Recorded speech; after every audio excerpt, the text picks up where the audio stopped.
Baie welkom by hierdie week se aanlyn boodskap. Ek wil begin met 'n eenvoudige vraag. Hoeveel is genoeg vir jou? Hoeveel is genoeg? Hoeveel is genoeg kar? Hoeveel is genoeg huis? Hoeveel is genoeg geld? Hoeveel is genoeg liefde? Hoeveel is genoeg talente? Hoeveel is genoeg mooi lyk? Hoeveel is genoeg vir jou? 'n Storie word vertel van twee joernaliste wat genooi is na 'n partytjie toe om soort van op die ou ende verslag oor hierdie partytjie te doen. Dit was een van die rykste persone van Wall Street wat hierdie partytjie gehou het. Hy het hierdie partytjie gehou by sy groot huis, nie die een wat hy in die stad het nie, die een wat hy in die Hamptons gehad het, net so buite Manhattan. En toe hulle daar staan en met mekaar staan en gesels en al die, soos hulle sê, die who's who van Wall Street en al die ryk mense en al die politici daag daarop. En hulle kyk om hulle en hulle besef dat in hierdie huis is daar net niks gespaar nie. Dis die beste meubels, dis die beste materiaal. Die materiaal is uit Italië uit ingevoer, dis die beste glase. En al die mense wat daar werk, die diensknegte en die kelners, daar's niks gespaar op die kos nie. Daar's niks gespaar op die drank nie. 'n Oorvloed. En hulle het toevallig verby die motorhuis gestap en gesien al die voertuie wat in daardie motorhuise staan. En hulle staan so na dit en kyk en die een merk die volgende op teenoor die ander een op 'n baie droë manier. Hy sê, weet jy wat?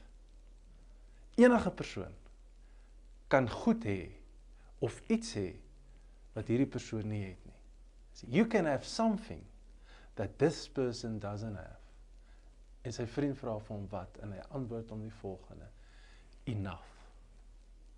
Jy kan min hê, maar leef met 'n wete dat ek het genoeg. En baie keer is dit iets wat mense wat baie het, nooit beleef nie. Want hy wil altyd nog hê, of sy wil altyd nog hê.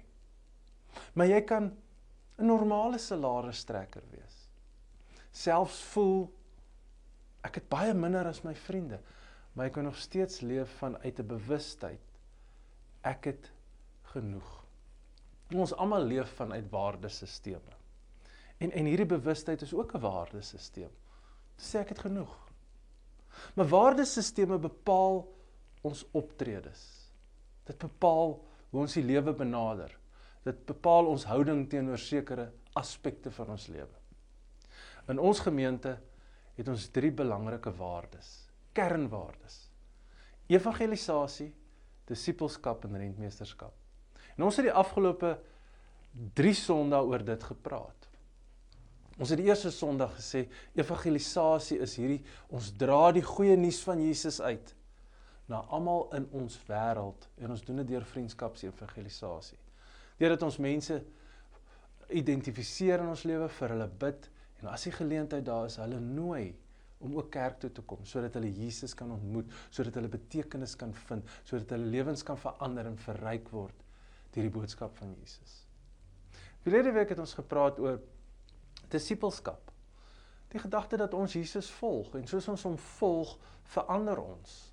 En dis hoekom ons nie baie in ons gemeente, of ek persoonlik, die woord Christen gebruik nie, maar eerder Jesus-volgeling. Want ons volg Jesus en ons word soos hy. As ons die woord Christen gebruik, praat ons eintlik van baie mense wat sê hulle is Christen, maar nie eintlik Jesus volg nie. Vandag, rentmeesterskap. Ons leef vanuit 'n bewustheid dat alles wat ons in ons lewe het, kom van hom af, en dat ons dit goed moet bestuur. Jy weet, waardes is 'n soort van, soos Simon Sinek gesê het, your why. Hy het 'n boek geskryf, Start with the Why, en hy het gesê, weet, jou why bepaal jou how en jou what. En mens moet dit nie andersom doen nie. Met ander woorde, die hoekom van waarom ons goed doen, bepaal wat ons doen en hoe ons as gemeente dit doen. Dis waardes, dis ons why. Soos ek gesê het, vandag praat ons oor rentmeesterskap. En om rentmeesterskap te verduidelik is nogal moeilik, want dit is 'n vreemde woord. Maar kom ek verduidelik dit aan die hand van 'n TV-reeks, wat van julle dalk mag gekyk het, indien jy nie, jy sal gou verstaan wat ek bedoel. Die TV-reeks se naam is Downton Abbey. Daar is 'n prentjie op die skerm van hierdie herehuis, hierdie mansion, wat die mense ingebly het, en hierdie perseel en alles. En die interessante is dat, hulle het ook 'n huis in die stad gehad, maar meestal het hulle hier op die platteland gebly, en soms het hulle stad toe gegaan vir besigheid. Nou toevallig, jy kan, as jy Engeland toe gaan, kan jy 'n toer kry, deur hierdie huis, omdat die TV-reeks daar was. Maar Downton Abbey was bestuur deur die butler. Sy naam was Mr. Carson, daar is 'n foto van hom. Mr. Carson het Downton Abbey bestuur asof dit sy eie huis was. Hy het elke bottel in die wynkelder geken. Hy het elke glasie geken en hoeveel daar was. Hy het die kombuispersoneel, die kelners, die persoonlike diensknegte bestuur. En Mr. Carson was kwaai. Want dit was asof dit sy goed was, maar dit was nie syne nie. Hy het hierdie hele herehuis besit, maar nie besit nie. Hy het dit bestuur. En hy het altyd seker gemaak dat alles reg is, vir alles al belangrike gaste kom. En dit is wat ons ook doen as ons rentmeesters is. Ons bestuur al die goed wat God in ons lewe vir ons gegee het. Maar ons weet, dit is nie regtig ons nie. Daarom doen ons dit met verantwoordelikheid. Nou, dis nogal moeilik, want kom ons wees eerlik. Een van die eerste woorde wat 'n kind sê, is mos myne. Myne. Ons wil besit. Ons wil onsself goed toe-eien. Ons is eienaars. Maar die Jesus-volgeling besef dat ek is nie eienaar nie. Ek is bestuurder. Ek is rentmeester. En alles in my lewe kom van God af. Luister na hierdie teks in Deuteronomium. Hy sê, jy kan dalk dink, my krag en my sterk hande het vir my hierdie rykdom verwerf. Maar jy moet die Here jou God nie vergeet nie, want dit is hy wat jou die krag gee om die rykdom te verwerf. Dit is God se. Ek wil jou nooi na 'n bekende teks in Matteus 25. Kom ons lees dit vandag saam, maar kan ek net vinnig voor ons dit lees, vir jou vinnig agtergrond gee. Jesus praat oor die eindtyd. Hy sê, as ek weg is, die laaste dae, praat hy oor die oordeel. En dan in hoofstuk 25 vertel hy 3 stories, om te sê, wat is belangrik, tot en met die wederkoms, want sodat jy gereed is wanneer Jesus weer kom. Eerstens, hy vertel 'n storie van 10 diensmeisies. 5 van hulle is gereed, want hulle het ekstra olie in hulle lampies. Die ander 5 is nie gereed nie. En dan kom die bruidegom. En die wat gereed is, gaan na die bruilofsfees toe. Die uitdaging van, jy moet altyd gereed wees vir as God kom. As Jesus weer gaan kom. En dan vertel hy hierdie verhaal wat ons vandag gaan lees. En dan eindig hy het af met 'n storie van skape en bokke in die hemel. En hy sê, daar gaan 'n skeiding wees. Mense gaan op grond van hoe ons geringe mense gehanteer het, hoe ons met die armes gewerk het, gaan ons in die hemel geskei word. En hy sê daarop, let op hoe jy uitreik in die verskil wat jy maak. Maar in die middel van hierdie 2 stories vind ons die volgende storie, wat hy vir ons sê, hoe moet jy leef met dit wat hy vir jou gegee het? Kom ons lees saam. Verder gaan dit soos met 'n man wat op reis wou gaan. Hy het sy slawe bymekaar geroep en sy besittings aan hulle toevertrou. Vir een het hy 5 goue muntstukke gegee, vir 'n ander 2 en vir 'n derde een 1. Hy het aan elkeen volgens sy bekwaamheid gegee en toe op reis gegaan. Die een wat 5 goue muntstukke ontvang het, het dadelik daarmee gaan werk en 'n wins gemaak van nog 5. So ook die een wat 2 gekry het. Hy het 'n wins gemaak van nog 2. Maar die slaaf wat 1 gekry het, het 'n gat in die grond gaan grawe en sy eienaar se geld daarin weggesteek. Na 'n lang tyd het die eienaar van daardie slawe teruggekom en van hulle rekenskap gevra. Die een wat 5 goue muntstukke ontvang het, kom toe en bring die ander 5 saam en sê, meneer, 5 goue muntstukke het u aan my toevertrou, hier is dit met 5 ander, wat ek wins gemaak het. Toe sê sy eienaar vir hom, mooi so, jy is 'n goeie en getroue slaaf, oor min was jy getrou, oor baie sal ek jou aanstel, kom en deel in my vreugde. Toe kom die een, so gebeur het ook toe, dat die een met die 2 kom terug, en hy het ook 'n wins gemaak, so ek gaan verby daai gedeelte, dan kom die persoon met die 1, hy sê, toe kom die een, wat 1 goue muntstuk ontvang het, en sê, meneer, ek ken nie, en ek weet dat u 'n harde man is, wat oes waar u nie gesaai het nie, en pluk waar u nie geplant het nie, omdat ek bang was, het ek u muntstuk in die grond gaan begrawe. Hier is u geld terug. Toe sê sy eienaar vir hom, jy is 'n slegte en 'n lui slaaf. Vat die muntstuk van hom af weg, en gee dit aan die een, wat 10 het. Aan elkeen wat het, sal meer gegee word. En hy sal oorvloed hê, maar van hom wat nie het nie, sal ook die bietjie wat hy het, weggevat word. Tot sover. Paar opmerkings, vinnig, uit hierdie gedeelte. Eerstens, elkeen van ons ontvang. Die eienaar het vir elkeen van hierdie slawe gegee. Daar was geen uitsondering nie. Elkeen van ons ontvang. Niemand van ons het nie geld nie. Niemand van ons het nie talente nie. Niemand van ons het nie tyd nie. As jy dink byvoorbeeld aan tyd, elkeen van ons ontvang 24 uur 'n dag. Elkeen van ons ontvang die loon vir ons arbeid. Elkeen van ons ontvang van God en van genetika, gawes en talente.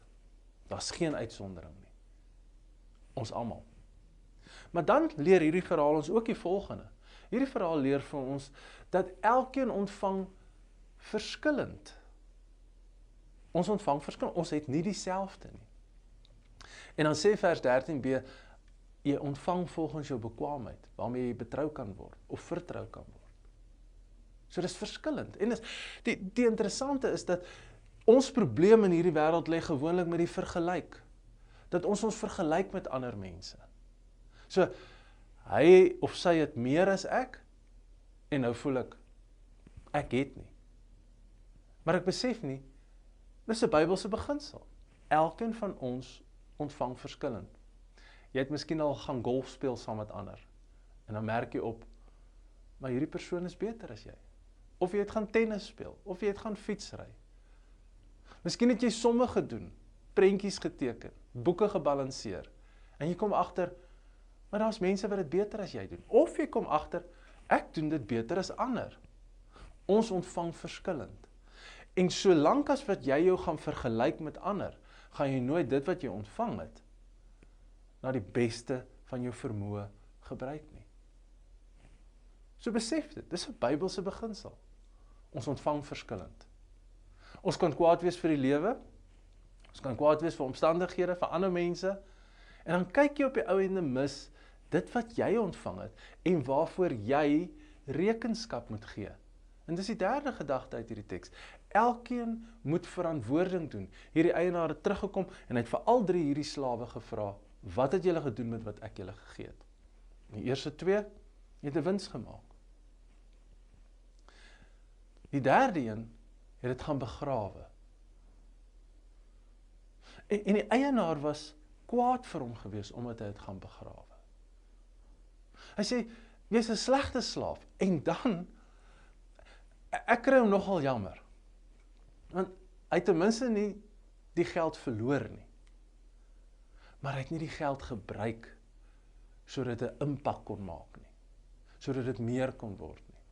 En dis 'n baie belangrike les as dit kom by rentmeesterskap. Baie keer kan ons dink dat rentmeesterskap is spaar, opgaar, bymekaar maak.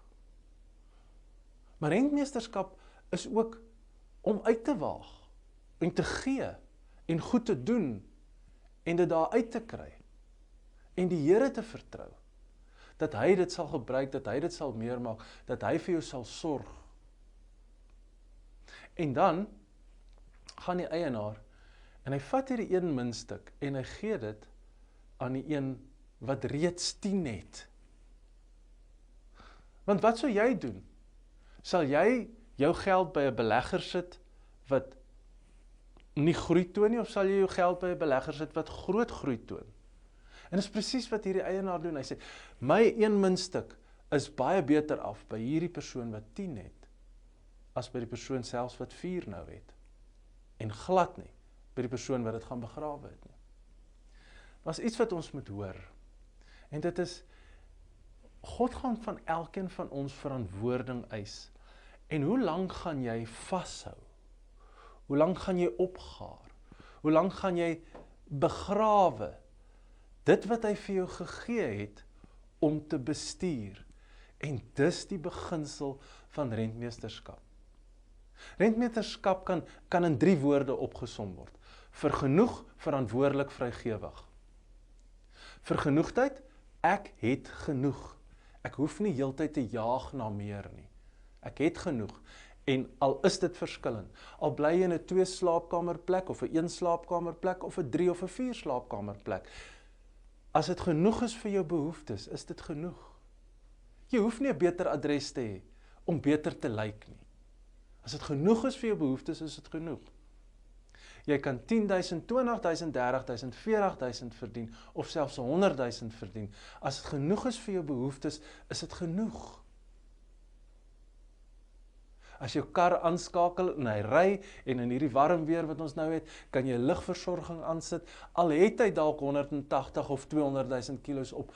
As hy genoeg is vir jou behoeftes, is dit genoeg. Jy hoef nie aanhoudend te jaag na meer nie, want op die ou ende die gejaag na meer en die onvergenoegdheid lei tot skuld, dat jy jouself vasdraai, dat jy later glad nie vrygewig kan wees nie.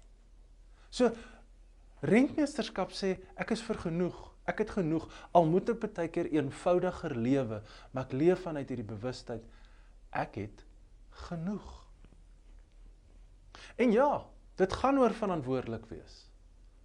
Dit gaan oor om nie onnodig spandabelrig te wees, om skuld te maak nie.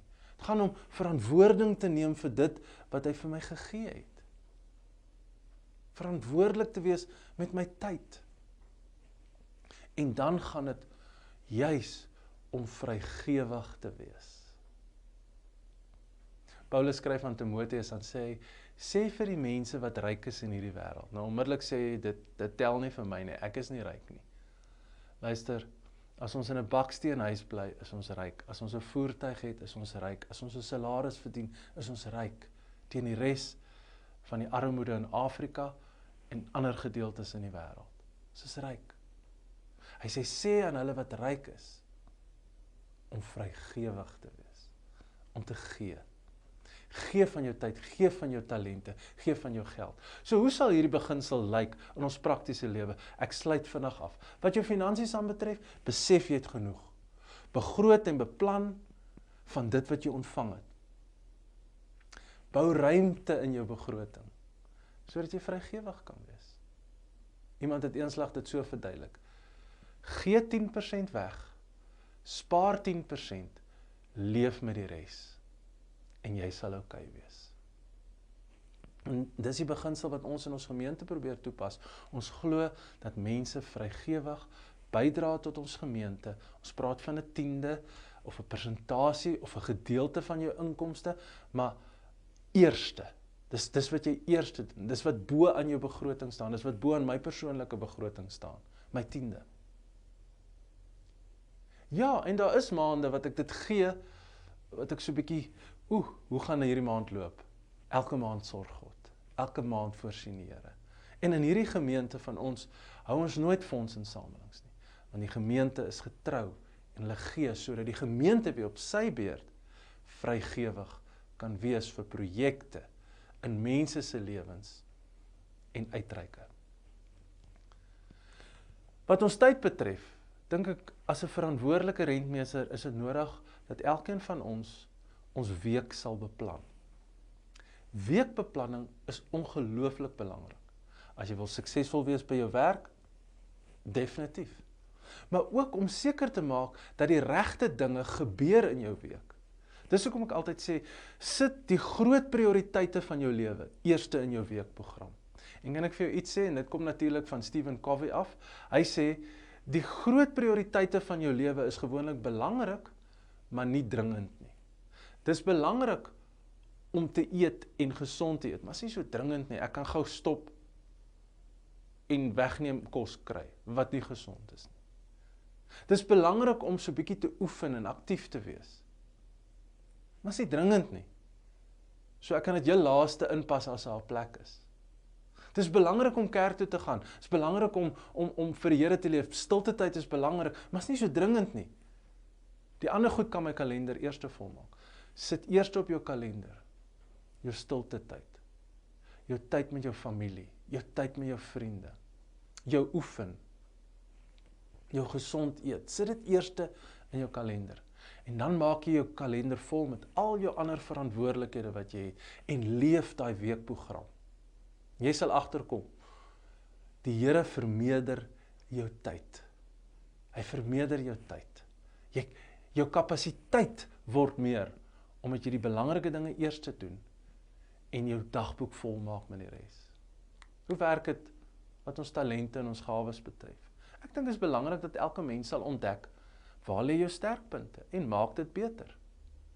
Spandeer meer tyd in jou beter areas. Dit is nogal belangrik. Baie keer spandeer ons baie tyd om 'n slegte area beter te maak. Ek dink dit is nie altyd goeie rentmeesterskap nie. Vat jou goeie areas en bou dit uit en spandeer tyd in daai areas. Kry blootstelling, kry opleiding, maak dit beter. Want op die ou ende gaan dit jou effektiwiteit groter maak, maar dit gaan ook jou emmer vol maak, want as jy goed doen wat natuurlik is vir jou, maak dit jou emmer vol. En laastens, gee dit. Gee jou gawes en talente vir jou werk, vir jou mense en vir jou kerk. Volunteer, gee jouself. Want is een van ons kernwaardes, dat ons is rentmeters van ons tyd, ons geld en ons finansies. Ek sluit af met hierdie eenvoudige 3 sinne. Ek het nie noodwendig wat jy het nie, maar ek moet dit gebruik, want God gaan verantwoording eis. Kom ons wees goeie rentmeesters. Kom ons bid saam. Ek bid nou dat die genade van ons Here Jesus Christus, die liefde van God die Vader en die gemeenskap van die Heilige Gees met ons elkeen sal wees. Amen.